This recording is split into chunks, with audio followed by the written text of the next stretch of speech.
பார்க்கிறீங்களோ அது நிரந்தரம் அல்ல, அனித்தியமானவைகள், சரியில்லாதவைகள், பூரணமில்லாதவைகள், நிரந்தரம் இல்லாதவைகள், ஆசீர்வாதமற்றவைகள், ஆசீர்வாதம் இல்லாதவைகள், காணப்படாதவைகளோ அவை நித்தியமானது, நிரந்தரமானது.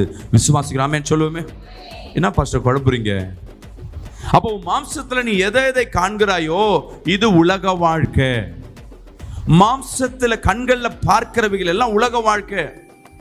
ஆவிக்குரிய கண்கள்ல பார்க்கிறவைகள் தான் ஆவிக்குரிய உலகம். விசுவாசிக்கிறாமே சொல்லுவேன். எங்கள் புறம்பான இந்த வெளிப்படையா இருக்கிற மனுஷன் எங்கெங்கெல்லாம் அழிகிறதோ, எங்கெங்கெல்லாம் ஒடுக்கப்படுகிறதோ, எங்கெங்கெல்லாம் மறைக்கப்படுகிறதோ, இந்த உலகத்தில் இருக்க நெருக்கம், கஷ்டம், பலவீனம், சூழ்நிலை, இதெல்லாம் உலகத்தை சார்ந்தவைகளே. காணாத ஒரு வார்த்தை இருக்கு. அல்லேலூயா.